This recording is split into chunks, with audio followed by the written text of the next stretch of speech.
عمران خان صاحب کا ایک بڑا امپورٹنٹ کیس ہے، اس سلسلے میں ایک بہت امپورٹنٹ سماعت ہوئی ہے۔ حسان نیازی کے خلاف ایک اور مقدمہ درج کر لیا گیا ہے۔ گرفتاری کے لیے نوشہرہ کی پولیس اب کراچی بھی پہنچ گئی ہے۔ ڈی جی ایف آئی اے کو حکم دیا جائے کہ ایف آئی آر درج کی جائے دونوں صحافیوں کے خلاف، اور جنرل قمر جاوید باجوہ کے خلاف اور جنرل فیض کے خلاف۔ بہت سی ڈیٹیلز جو ہیں وہ اس آرٹیکل کے اندر لکھی ہوئی، انٹرویو کے اندر پتہ نہیں کیا کہوں میں اسے۔ ان دو صحافیوں کے اوپر آپ بین بھی لگائیں کیونکہ انہوں نے اس قسم کی پبلیکیشنز کی ہیں۔ آئی ہوپ کہ شاہد میتلا اور جاوید چوئی صاحب کے لیے کسی قسم کی کوئی پرابلمز جو ہیں وہ نہ کھڑی ہوں اس کی وجہ سے۔ السلام علیکم ناظرین، میں ہوں منصور علی خان، اپنے ڈیجیٹل چینل کے اوپر آپ کو خوش آمدید کہوں گا۔ ناظرین، اس ویڈیو کے اندر جو ہے وہ ایک تو ہم نے آپ کو خبر دینی ہے، عمران خان صاحب کا ایک بڑا امپورٹنٹ کیس ہے، اس سلسلے میں ایک بہت امپورٹنٹ سماعت ہوئی ہے، اور عمران خان صاحب کے لیے جو ہے یا تو ایک بہت بڑی خوشخبری میں تبدیل ہو سکتا ہے یا بہت بری خبر کے اندر جو ہے وہ یہ کیس تبدیل ہو سکتا ہے۔ معاملہ کیا ہے تھوڑی دیر میں ابھی آپ کے ساتھ شیئر کرتے ہیں۔ اس کے علاوہ ایک اپلیکیشن جو ہے وہ جمع ہوئی ہے اسلام آباد ہائی کورٹ میں صحافی شاہد میتلا، جاوید چودھری صاحب، سابق آرمی چیف جنرل باجوہ اور سابق D G I S I general Faiz کے خلاف۔ یہ معاملہ کیا ہے، اس اپلیکیشن کے اندر کیا لکھا گیا ہے اور درخواست کیا کی گئی ہے، فریق کس کو بنایا گیا ہے، ساری ڈیٹیلز جو ہیں تھوڑی دیر میں ابھی آپ کے ساتھ شیئر کرتے ہیں۔ کچھ دیگر خبریں ذرا جلدی سے پہلے آپ کے ساتھ شیئر کر لیں۔ ایک خبر تو جناب یہ ہے کہ جسٹس قاضی فائز عیسیٰ نے جو فیصلہ دیا تھا، ریکمنڈیشن یہ دی تھی کہ 184(3) یعنی کہ 100 موٹو کیسز سے متعلق جو جتنے بھی کیسز ہیں ان کے اوپر کارروائی روک دی جائے، اس سلسلے میں جو ڈیسیجن تھا وہ 2-1 سے آیا تھا۔ تو اس میں جو ایک جج صاحب تھے، جسٹس شاہد وحید صاحب، انہوں نے جسٹس قاضی فائز عیسیٰ کے اس حکم نامے سے اختلاف کیا تھا، تو انہوں نے 5 صفحات پر مشتمل اپنا اختلافی نوٹ جو ہے وہ جاری کر دیا ہے۔ اس میں کہا گیا ہے کہ جی قرار دیا جا چکا ہے کہ چیف جسٹس ہی بینچز بنانے کا اختیار رکھتے ہیں، ججز بینچ کی تشکیل پر اعتراض نہیں اٹھا سکتے۔ اگر ججز کو بینچ کی تشکیل پر اعتراض تھا تو وہ کیس سننے سے معذرت کر سکتے تھے۔ جسٹس شاہد وحید نے کہا ہے کہ جی وہ جسٹس قاضی فائز عیسیٰ اور جسٹس امین الدین کے فیصلے سے اتفاق نہیں کرتے۔ از خود نوٹس میں وہ باتیں زیر بحث لائی گئیں جو کیس کا حصہ ہی نہیں تھی۔ ان کا پوائنٹ آف ویو یہ ہے کہ جی اصل مدعا تو کسی اور چیز پہ ڈسکس ہو رہا تھا، اور وہ تھا حافظ قرآن کو 20 مارکس ایکسٹرا دینے کا۔ تو اس کے اندر سے جو ہے وہ جسٹس قاضی فائز عیسیٰ نے جو ہے یہ ایک نیا حکم نامہ جو ہے وہ بیچ میں سے جاری کر دیا۔ لیکن کچھ اس طرح کا معاملہ جو ہے وہ اگر آپ کو یاد ہو، ڈوگر صاحب کے حوالے سے جو پٹیشن تھی اسی کے اندر سے جو ہے الیکشن کے لیے ایک جو ہے وہ سو موٹو نوٹس کے لیے لکھ دیا گیا تھا چیف جسٹس کو کہ جناب الیکشن نہیں ہو رہے 90 دن کے اندر، تو آپ اس سلسلے میں کریں۔ تو جہاں پہ وہاں پہ یہ کام ہوا تھا تو یہاں پہ بھی کچھ ایسا ہی کام ہوا ہے۔ اچھا جی، اس کے علاوہ ایک اور خبر جو ہے وہ جو کل جو ایک بینچ ٹوٹا تھا، اور اس بینچ کے حوالے سے یہ خبر آئی تھی کہ جناب جسٹس امین الدین نے اس میں بیٹھنے سے انکار کر دیا تھا، جس کی وجہ سے بینچ ٹوٹ گیا تھا۔ تو انتظار اس بات کا تھا کہ اب نیا بینچ کا کیا بنے گا اور اس بینچ کے اندر جو ہے وہ کون کون شامل ہوگا۔ اس سلسلے میں عدالتی عملے نے آج عدالت کے اندر جو ہے وہ ایک تحریری حکم نامہ پڑھ کے سنایا ہے۔ ان کے مطابق پنجاب کے پی انتخابات ملتوی کرنے کے خلاف کیس کی سماعت آج صبح 11:30 بجے ہوگی، اور جسٹس امین الدین کے بغیر بینچ کے سامنے کیس مقرر کیا جائے گا۔ اب اس کے اندر 2-3 رائے ہیں۔ ایک رائے یہ ہے کہ جناب 5 میں سے ایک اگر جج صاحب نہیں ہے تو اب یہ 4 رکنی بینچ بن جائے گا۔ چند تجزیہ کاروں کا یہ کہنا ہے کہ نہیں، اس کے اندر ان کی جگہ ایک اور جج صاحب جو ہیں آ کے بیٹھیں گے، کیونکہ 5 رکنی بینچ جو ہوتا ہے اس کو آپ جب 4 رکنی کریں گے کسی نہ کسی کو آپ کو ریپلیس کرنا پڑے گا، لیکن چند تجزیہ کاروں کا یہ کہنا ہے کہ نہیں، اب یہ 5 سے 4 ہو گیا ہے۔ اچھا، اب 4 اگر ہو گیا ہے تو اگر کل کو فیصلہ 2-2 کا آ گیا تو پھر کیا ہوگا؟ تو خیر موسٹ پرابلی اگر اس طرح کی صورتحال ہوئی تو لگتا نہیں ہے کہ یہ 2-2 کا فیصلہ ہوگا، اگر ہوا بھی تو 3-1 کا شاید فیصلہ ہوگا، لیکن 2-2 کا نہیں ہو سکتا۔ بہرحال we still have to wait and see کہ 11-11:30 بجے جو ہے اس پہ ڈیولپمنٹس جو ہیں وہ کیا ہوتی ہیں۔ اس کے علاوہ عمران خان صاحب نے ایکچولی یہ بینچ ٹوٹنے کے اوپر جو ہے ایک ٹویٹ کی۔ انہوں نے کہا کہ 5 رکنی بینچ ہو یا فل کورٹ ہمیں اس سے کچھ فرق نہیں پڑتا، کیونکہ ہم صرف یہ جاننا چاہتے ہیں کہ انتخابات آئین میں فراہم کردہ مدت یعنی 90 روز کے دوران ہو رہے ہیں یا نہیں۔ میں نے اپنی 2 اسمبلیاں تحلیل کرنے سے قبل اپنے چوٹی کے آئینی ماہرین سے مشاورت کی، اور ان سب کی متفقہ رائے تھی کہ انتخابات کے 90 روز میں انعقاد کے حوالے سے متعلقہ آئینی شق کو پھلانگنا ممکن نہیں۔ مجرموں کی امپورٹڈ سرکار، اس کے سرپرست اور ایک نہایت متنازع الیکشن کمیشن اب آئین کا کھلا مذاق اڑانے پر اتر آئے ہیں۔ دستور کے مختلف حصوں شقوں کو خود کے لیے قابل عمل جبکہ دیگر کو ناقابل نفاذ قرار دے کر یہ گروہ دراصل پاکستان کی احساس پر حملہ آور ہے جو آئین و قانون کی حکمرانی پر استوار ہے۔ انتخابات سے اس حد تک خوفزدہ اور اپنے سزا یافتہ مجرم قائدین کو بچانے کے لیے اس قدر بے چین ہے کہ دستور و قانون کی حکمرانی کی آخری علامت تک کو مٹانے پر آمادہ ہیں۔ آپ کو لگا نا جیسے کامران خان صاحب ورڈ ہے نا. میں کوشش بہت کر رہا ہوں, آپ یقین کریں میری بڑی خواہش ہے, میں کوشش کر رہا ہوں کہ میں نے کامران خان بننا ہے. اچھا جی اس کے علاوہ ایک اور معاملہ جناب اظہر مشوانی صاحب کا. آپ کو پتہ ہے کہ ایک ہفتہ ہو چکا ہے, ان کے بارے میں کچھ ابھی تک پتہ نہیں ہے کہ وہ کدھر ہیں. اس سلسلے میں ان کی فیملی کی جانب سے بھی لاہور ہائی کورٹ سے جو ہے وہ رابطہ کیا گیا, ان کے بھائی نے رابطہ کیا. اب اس سلسلے میں لاہور ہائی کورٹ نے جو ہے وہ حکم دیا ہے کہ اظہر مشوانی کو بازیاب کرا کے جو ہے عدالت میں پیش کیا جائے, اور ان کو پیر کے روز جو ہے وہ عدالت میں پیش کرنے کا حکم بھی اب جاری کر دیا گیا ہے. لیکن سب سے پہلے پتہ تو لگے وہ ہیں کہاں پہ, ابھی تک یہی نہیں پتہ لگ رہا, وچ از کوائٹ ٹربلسم اینڈ ویری وریسم, کہ ان کا پتہ ہی نہیں ہے کہ وہ کدھر ہیں. جہاں پہ اظہر مشوانی کی بات ہو رہی ہے تو یہاں پہ ایک اور خبر بھی لے لیں. حسان نیازی کے خلاف بغاوت پر اکسانے کا الزام کے سلسلے میں ایک اور مقدمہ درج کر لیا گیا ہے. تو حسان نیازی نے پنڈی, کوئٹہ, لاہور, کراچی اور اب جو یہ نیا مقدمہ ہے یہ جناب نوشہرہ میں یہ درج کیا گیا ہے, اور وہی پرانا الزام ہے بغاوت کا. اور اس میں حسان نیازی کی گرفتاری کے لیے جو ہے وہ نوشہرہ کی پولیس اب کراچی بھی پہنچ گئی ہے, اور نوشہرہ کے تھانہ کینٹ میں شبیر الدین نامی شہری کی مدیت میں حسان نیازی کے خلاف یہ مقدمہ درج کیا گیا ہے. اور اس میں یہ کہا گیا ہے کہ جی حسان نیازی لوگوں کو بغاوت پر اکسانے کے مرتکب ہوئے ہیں, جس کی وجہ سے سب کچھ ہوا ہے. یہ شہری کون ہے شبیر الدین, ایسا کچھ پتہ نہیں, بس یہ ایک مقدمہ جو ہے وہ درج کر لیا گیا ہے. اچھا جی, اس کے علاوہ اب آ جائیں اس امپورٹنٹ کیس کے اوپر جس کا میں ذکر کر رہا تھا کہ عمران خان صاحب کے لیے یا تو ایک بہت بڑی خوشخبری بن سکتا ہے یا ایک بہت بری خبر بن سکتا ہے. اور وہ معاملہ ہے ٹیرین وائٹ کیس کا. مبینہ بیٹی کا جو معاملہ ہے جس کا کیس چل رہا تھا, اس کی مینٹینیبلٹی کے اوپر بیسکلی بحث ہو رہی تھی کہ کیا یہ کیس جو ہے قابل سماعت بھی ہے یا نہیں ہے. تو اس سلسلے میں عدالت نے آج اپنا فیصلہ محفوظ کر لیا ہے. اس میں اور ظاہری بات ہے کیونکہ اگر یہ مینٹین ہو جاتا ہے, جس طرح میں آپ سے کہہ رہا تھا کہ اگر عدالت نے یہ قرار دیا, اپنا فیصلہ محفوظ جب اناؤنس کریں گے وہ, اگر انہوں نے قرار دیا کہ جی یہ کیس چلے گا تو پھر عمران خان صاحب کے لیے جو ہے نا کافی پرابلمٹک ہو سکتا ہے. لیکن اگر انہوں نے کہہ دیا کہ یہ قابل سماعت ہی نہیں ہے تو یہ کیس وہیں پہ ڈسمس ہو جائے گا. جج صاحب نے البتہ یہ میں آپ کو بتا دوں کہ اس پوری سماعت جتنی سماعتیں ہوئی ہیں بڑے سخت قسم کے سوال کیے ہیں, اور they were directed more towards this side کہ شاید عمران خان صاحب کو ریلیف مل جائے گا اس کے اندر, جو مجھے لگتا ہے. I could be wrong obviously, لیکن مجھے لگا اس بات سے جج صاحب کے ریمارکس سے کہ جیسے ٹلٹ جو ہے نا وہ اس بات کی طرف ہے کہ اس کیس کو ڈسمس کر دیا جائے گا. البتہ اس میں جو سماعت ہوئی ہے اس میں آپ کو بتا دیتا ہوں, اس میں درخواست گزار جو ہیں وہ محمد ساجد نام کا کوئی شہری ہے جس کو آج تک کسی نے نہیں دیکھا, وہ سامنے نہیں آیا, وہ کسی ایک ہیئرنگ کے اوپر بھی نہیں آیا, لیکن یہ کیس جو ہے اس کے نام کے اوپر چلتا رہا. اور انٹرسٹنگ بات یہ ہے کہ اس کی وکالت کرنے کے لیے جو وکیل سامنے کھڑے ہوئے وہ اچھے خاصے مہنگے لائرز تھے. مطلب یہ کون سا شہری ہے جس کو اتنا بڑا مسئلہ پڑ گیا, جس نے اتنے مہنگے لائرز جو ہیں اس سارے کیس میں کر لیے, کسی کو کچھ نہیں پتا اس بارے میں. اس میں ان کے وکیل کی جانب سے کہا گیا کہ جی عمران خان نے الیکشن کمیشن میں دیے گئے بیان حلفی میں اپنی بچی کا نام ظاہر نہیں کیا. پبلک آفس ہولڈر میں کہ جو ایکٹ ہے اس میں لکھا ہے کہ عمران خان بطور پارٹی سربراہ بھی پبلک آفس ہولڈر کے جو قوانین ہیں اس کے مطابق ان کا یہ کہنا ہے کہ عمران خان بطور پارٹی سربراہ بھی نہیں رہ سکتے. عمران خان نے پٹیشن میں ذکر کردہ حقائق کا جواب نہیں دیا جس سے وہ تسلیم شدہ ہیں. عمران خان کی نااہلی کے لیے تمام حقائق پٹیشن میں درج ہیں. چیف جسٹس نے کہا کہ ابھی تک ریکارڈ کے مطابق عمران خان نے نہ انکار کیا ہے نہ کچھ تسلیم کیا ہے. ابھی تک عدالت یہ پٹیشن قابل سماعت ہونے کے حوالے سے سن رہی ہے. اس میں عمران خان صاحب کی جانب سے جو جمع کرایا گیا بیان حلفی تھا وہ بھی وکیل نے پڑھا اور کہا کہ عمران خان نے بشرا بی بی, قاسم کور اور سلمان خان کا ذکر بیان حلفی میں کیا ہے. عمران خان نے کہا کہ 2 بیٹے اپنے ماں کے ساتھ رہتے ہیں اور وہ فائنینشلی زیر کفالت نہیں ہیں. ٹیرین کی بھی شادی نہیں ہوئی, اسلامک لاء کے تحت ابھی بھی وہ زیر کفالت ہے. پٹیشنر کے وکیل حامد علی شاہ نے اسلامک لاء کے حوالے دیے اور کہا کہ تمام فتوے کہتے ہیں کہ بیٹی باپ کے زیر کفالت ہوگی. پٹیشنر محمد ساجد پاکستانی شہری ہیں باقی شہریوں کی طرح. اس جملے پر چیف جسٹس نے مسکراتے ہوئے ریمارکس دیے کہ وہ محب وطن پاکستانی ہیں. وکیل نے کہا کہ عدالتی فیصلوں کے مطابق اگر کوئی جھوٹا بیان حلفی دیتا ہے تو وہ 62(1)(f) کے تحت نااہل ہوتا ہے. وہی صادق اور امین والا معاملہ جو ہے. عدالت نے پوچھا کہ جی اگر عدالت سے اس نقطے پر پہنچ جائے کہ یہ بیان حلفی غلط تھا تو پھر کیا ہوگا؟ تو وکیل نے کہا کہ پھر وہ ممبر اسمبلی بنے اور پارٹی ہیڈ رہنے سے نااہل ہو جائیں گے. وکیل نے کہا کہ سامنے والی پارٹی نے کہا کہ ہم نے پٹیشن میں ڈی این اے کا لکھا ہے, یعنی کہ عمران خان صاحب کے وکیلوں نے کہا کہ جی انہوں نے ڈی این اے کے بارے میں لکھا ہے. انہوں نے کہا کہ حالانکہ ہم نے نہیں لکھا.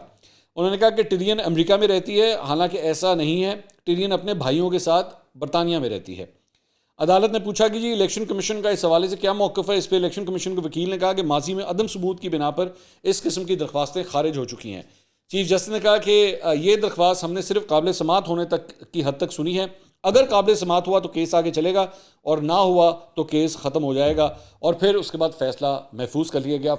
فیصلہ کب اناؤنس ہوتا ہے یہ آپ کو بھی انتظار کرنا پڑے گا اور مجھے بھی انتظار کرنا پڑے گا. اچھا جی, اس کے علاوہ اب آ جائیں جناب, ہاں ایک اور معاملہ ہے. توشہ خانہ کیس کی تحقیقات کے سلسلے میں نیب نے عمران خان صاحب کو 12 سوالات جو ہیں وہ بھیجے ہیں اور اس کا جواب انہوں نے مانگ لیا ہے. اس سوال نامے میں جو ہے وہ کہا گیا ہے کہ جی عمران خان سے تحفوں کی فروخت کی رسیدیں جو ہیں وہ مانگی گئی ہیں کہ دکھائیں آپ نے کہاں پہ بیچے ہیں. ان سے سوال کیا گیا کہ آپ نے توشہ خانہ سے حاصل کیے گفٹ کتنی بار فروخت کیے, آپ نے کون سی چیزیں فروخت کیں, آپ نے کب اور کس کو گفٹ فروخت کیے, کیا ان ٹرانزیکشنز میں کوئی مڈل مین یا وومن شامل تھی. مڈل مین وومن, اب یہ بیسکلی فراگوگی کے حوالے سے سوال ہو رہا ہے. عمران خان سے نیب نے پوچھا کہ جی آپ نے بطور وزیر اعظم پاکستان کتنے تحائف لیے. یہ ڈیٹا تو آلریڈی سامنے آ چکا ہے توشہ خانہ کی ڈیٹیلز کے حوالے سے کہ عمران خان صاحب نے کتنے گفٹس لیے ہیں. ان سے پوچھا گیا کہ بتایا جائے کہ تحائف کی فروخت سے حاصل رقم بینک یا کیش کی صورت میں آپ نے حاصل کی تھی. گفٹ کی خریداری اور فروخت میں شامل ہر فرد کی تفصیل فراہم کریں. نیب نے F7 کی دکان پر مبینہ طور پر فروخت ہونے والے تحائف کی تفصیلات بھی عمران خان صاحب سے مانگ لی ہیں اور عمران خان صاحب سے انہوں نے بطور شواہد تحائف کی تصاویر بھی جو ہیں وہ مانگ لی ہیں. تو یہ جناب عمران خان صاحب کے حوالے سے اپڈیٹ ہے. اچھا جی, اب آ جائیں جناب ایک اس پٹیشن کے اس اپلیکیشن کے حوالے سے جو اسلام آباد ہائی کورٹ میں جمع کرائی گئی ہے. ایک شہری ہیں, ان کا نام ہے جناب سید محمد عاطف علی. انہوں نے ایک پٹیشن فائل کی ہے اور اس میں جو فریق بنایا گیا ہے وہ کوئی ایک فریق نہیں ہے. بیسکلی اس میں جو ایڈریس کیا گیا ہے وہ DGFI اسلام آباد کو جو ہے وہ ایڈریس کیا گیا ہے. یہ جو صاحب ہیں جو سید محمد عاطف علی, ان کو کوئی نہیں جانتا کہ یہ کون صاحب ہیں, مطلب کوئی پرومیننٹ آدمی نہیں ہے, نہ ان کا لگتا ہے کسی ادارے سے, آئی ہوپ سو کسی ادارے سے تعلق نہیں ہے, نہ کسی سیاسی جماعت سے موسٹ پروبیبلی تعلق ہے کیونکہ اس قسم کی کوئی بات اس میں لکھی نہیں ہوئی. اگر آپ ان کا یہ جو انسٹیٹیوشن فارم ہے اگر آپ اس میں دیکھیں تو جو رائٹنگ ہے نا وہ تو کسی 8 سال کے بچے کی لگ رہی ہے. ویسے just on a lighter side, بڑی مطلب بچکانہ قسم کی رائٹنگ ہے.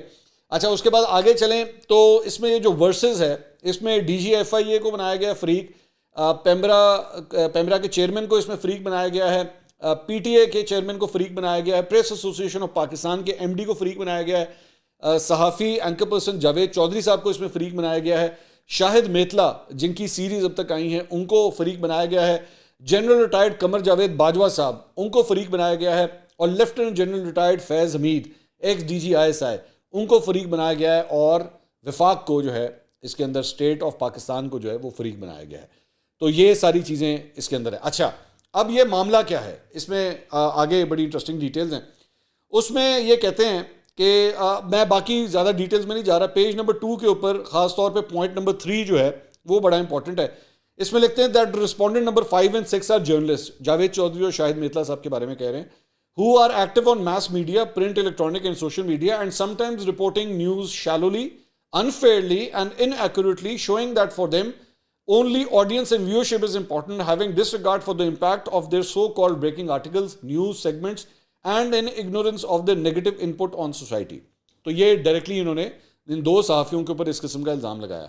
آگے چل کے پھر لکھتے ہیں جی اب جنرل باجوہ اور جنرل فیض کے بارے میں. That respondent number 7 and 8 led our armed forces of Pakistan and country's biggest spy respectively. spy agency لکھنا تھا, ایجنسی کھا گئے بچوں. یہ ساڈے کو بھی پڑھوا لینا سی, اسی باری پڑھ لیتے اس کے پروف ریڈ کر لیتے پھر آپ جمع کرا دیتے. biggest spy respectively, and after retirement resignation they must show responsibilities towards military even if they work or not on civil side. Still they have ethical and legal restrictions. Being military retirees and violation of those barriers certainly calls for strict actions depending upon level of violations. آگے لکھتے ہیں کہ جی back ground میں یہ لکھتے ہیں کہ جی that following news articles were published by the respondent number 5 and 6 on print and as well as social media which are reproduced herein below. اچھا, اب اس کے اندر آگے چل کے مطلب فار ایگزامپل یہ جو مینشن کر رہے ہیں اس میں خاص طور پہ انہوں نے شاہد میتلا صاحب کا جو سیکنڈ جو قسط تھی ان کے مبینہ انٹرویو کی قمر جاوید باجوہ صاحب کی, اس کے چند پورشنز جو ہیں وہ اس کے اندر شامل کیے ہیں. اس میں جو پوائنٹس کچھ وہ لکھ رہے ہیں، زیادہ تر تو ویسے ہم آلریڈی آپ کو بتا چکے ہیں، لیکن جسٹ فار ریکال اس میں وہ شہباز شریف کا ذکر کر رہے ہیں کہ جناب انہوں نے شہباز شریف نے ووٹ آف نو کانفیڈنس کے بعد جو ہے یہ ڈیٹیلز سامنے آئیں کہ جی وہ استعفیٰ دینا چاہتے تھے اور اسمبلیاں ختم کرنا چاہ رہے تھے، الیکشنز میں جانا چاہ رہے تھے. جنرل باجوہ نے کہا کہ ہاں جی میں بھی اس بات پہ مان گیا تھا، لیکن ISI اور فضل الرحمان اور زرداری صاحب نے کہا کہ نہیں جی اس کو ابھی ایک سال جو ہے وہ ابھی آگے لے کے چلیں، ابھی ٹھہر جائیں آگے. پھر اس کے بعد جنرل فیض کا بھی وہ حوالہ دیتے ہیں کہ انہوں نے مجھے ریکمینڈ کیا کہ آپ جو ہیں الیکشنز تک ٹھہر جائیں، اور انہوں نے یہ بھی کہا کہ جی کہ عمران خان صاحب سے آپ ملاقات کریں. یہ سارا کچھ ان کے میتلا صاحب کے پارٹ کو سیریز کے پارٹ 2 کے اندر تھا. اور اس طرح مطلب سارے اس کے ریفرنسز میں اب کیا اس میں ریپیٹ کروں گی، اگر آپ دیکھیں پیج نمبر 4 پیج نمبر 5 یہ سارا کچھ اسی طرح. اس کے بعد یہ پیج نمبر 5 کے اوپر جو ہے ایپیسوڈ نمبر 3 جو قسط نمبر 3 ہے وہ سٹارٹ ہو جاتی ہے، اس کا ریفرنس جو ہے وہ دینا شروع کر دیتے ہیں. اب یہ جو قسط نمبر 3 تھی نا، اس میں ظاہری بات ہے جنرل فیض کے حوالے سے، عدلیہ کے حوالے سے، ڈان لیکس کے حوالے سے بہت سی ڈیٹیلز جو ہیں وہ اس آرٹیکل کے اندر لکھی ہوئی، انٹرویو کے اندر آرٹیکل پتہ نہیں کیا کہوں میں اسے، تو اس کی بھی سارے ریفرنسز جو ہیں اس کے اندر انہوں نے دیے ہوئے ہیں. اس کے بعد ججز کے حوالے سے کہ جی وہ انصافی ججز ہیں، یہ بھی اس کا ذکر بھی اس کے اندر لکھا ہوا تھا، تو اس کا بھی ریفرنس انہوں نے دیا ہوا ہے. تو یہ ساری کہانی 8ویں پیج نمبر 8 پیج نمبر 9 یہاں تک چلتی ہیں. اور اس کے بعد پیج نمبر 10 سے جو ہے وہ جاوید چودھری صاحب کے جو کالمز ہیں اس کے جو چند ٹرانسکرپٹس ہیں وہ یہاں پہ جو ہیں وہ پیج نمبر 11 پہ بھی، پیج نمبر 12 پہ بھی، 13 پہ بھی، 14 پر بھی، 15 پر بھی، 16 پر بھی، 17، 18، 19 تک جو ہے وہ یہ آگے چلے جاتے ہیں. اچھا اس کے بعد آگے چل کے یہ کہتے ہیں مطلب جو ان کی پوائنٹ نمبر یہ 11 پیج نمبر 20 کے اوپر پوائنٹ نمبر 11 آتا ہے، پوائنٹ نمبر 10 اور پوائنٹ نمبر 11 پوائنٹ نمبر 9 سے شروع کرتے ہیں. That there is otherwise increasing impression of too much bad news on general public and those perceptions are accompanied by uneasy bad feelings and this sure feat is always harmful to the society, particularly in our society. Amount of bad negative news has increased alarmingly and nowadays typical newscast program on mass media is much more negative and calls for great responsibility on part of the respondents number 1 to 4. But supra news items is a criminal act on part of respondent number 5 and 6. اب criminal act کہہ رہے ہیں یہ ان دو صحافیوں کے حوالے سے، which was committed in connivance with respondent number 7 and 8 and warrant strict legal action by the respondent number 1 and imposition of respective bans by the respondent number 2 and 4. کہ جی ان دو صحافیوں کے اوپر آپ بین بھی لگائیں کیونکہ انہوں نے جو ہے وہ اس قسم کی پبلیکیشنز کی ہیں. آگے لکھتے ہیں جی the respondent number 1 to 4 are responsible to activate their auto filters to avoid such kind of reckless adventures by the journalists like respondent number 5 and 6. That supra article shows that the respondent number 5 and 6 have no feelings that how their attention seeking behavior can affect the society as they have crossed the limits of journalism by habitually selecting disappropriate amount of negative information and constantly presenting negative distorted picture of the Pakistan army. اور اس کے بعد آگے چل کے prayer کے اندر جو ہے وہ یہ لکھتے ہیں in light of the above it is humbly prayed that writ petition may kindly be accepted. Respondent number 1 may graciously be directed to register an FIR against respondents number 5 to 8 in the light of application submitted by the petitioner. کہ جی FIR درج کی جائے، DGFIA کو حکم دیا جائے کہ FIR درج کی جائے دونوں صحافیوں کے خلاف اور جنرل قمر جاوید باجوہ کے خلاف اور جنرل فیض کے خلاف. یہ بیسکلی پٹیشن جو ہے یہ فائل ہوئی ہے. اب یہ جو میں وجوہات دیکھ رہا ہوں، میں شاید میتلا صاحب کے انٹرویو کے اوپر میرا جو پوائنٹ آف ویو میں اس کو پہلے بھی کئی دفعہ کہہ چکا ہوں، I will not repeat this but I am sorry. یہ جو ایک اپلیکیشن اور اس میں جو وجوہات بتائی گئی ہیں نا، it's very creepy, I am sorry to use the word, لیکن بڑی کچھ اسٹوپڈ قسم کی باتیں ہیں کہ جی اس سے بیڈ فیلنگ پھیل گئی اور ال فیلنگ بیٹھ گئی. صحافی کا کام ہوتا ہے خبر لا کے دینا. صحافی جو ہے وہ ہمیشہ خبر دیتا ہے، وہ اس بات کو نہیں دیکھے گا کہ جناب آپ کو اس کے اوپر کیا دل کو دھچکا تو نہیں لگ گیا. مطلب یہ I am sorry he has to report what happened. Interviews کیے جاتے ہیں، رپورٹنگ کی جاتی ہیں. شاہد میتلا نے اور جاوید چودھری صاحب نے جو بھی کام کیا ہے ایک صحافی ہونے کے ناطے کیا ہے. کیا صحافتی اصولوں کے اوپر پورا اترتے ہیں کہ نہیں اترتے، دیٹس اے ڈفرنٹ ڈبیٹ. لیکن اگر انہوں نے رپورٹ کیا ہے اور انہوں نے بتایا ہے کہ جی دس از واٹ واز ہیپننگ، اس میں کوئی غلط کام نہیں ہے. تو یہ ایک بڑی اسٹوپڈ قسم کی ایک پٹیشن جو ہے وہ اپلیکیشن دی گئی ہے. مجھے نہیں پتا, ظاہری بات ہے سب سے پہلے جو اسلام آباد ہائی کورٹ میں ڈسکس ہوگا وہ تو مینٹینیبلٹی کے اوپر ہوگا کہ کیا اسے ایکسیپٹ بھی کیا جا سکتا ہے یا نہیں, لیکن یہ کاروائی جو ہے یہ آج ڈالی گئی ہے. میں آئی ہوپ کہ شاہد میتلا اور جاوید چوئی صاحب کے لیے کسی قسم کی کوئی پرابلمز جو ہیں وہ نہ کھڑی ہوں اس کی وجہ سے, اور ہونی بھی نہیں چاہیے. مجھے اس کے اندر کچھ بھی اس پٹیشن کے اندر جو ہے وہ کوئی خاص بات جو ہے مجھے نظر نہیں آتی. بس ایک پنگا ہے, نیا پنگا ہے جو بلا وجہ ان دو صحافیوں کے خلاف جو ہے وہ لیا گیا. اگلی ویڈیو میں دوبارہ ملاقات ہوگی. اللہ حافظ.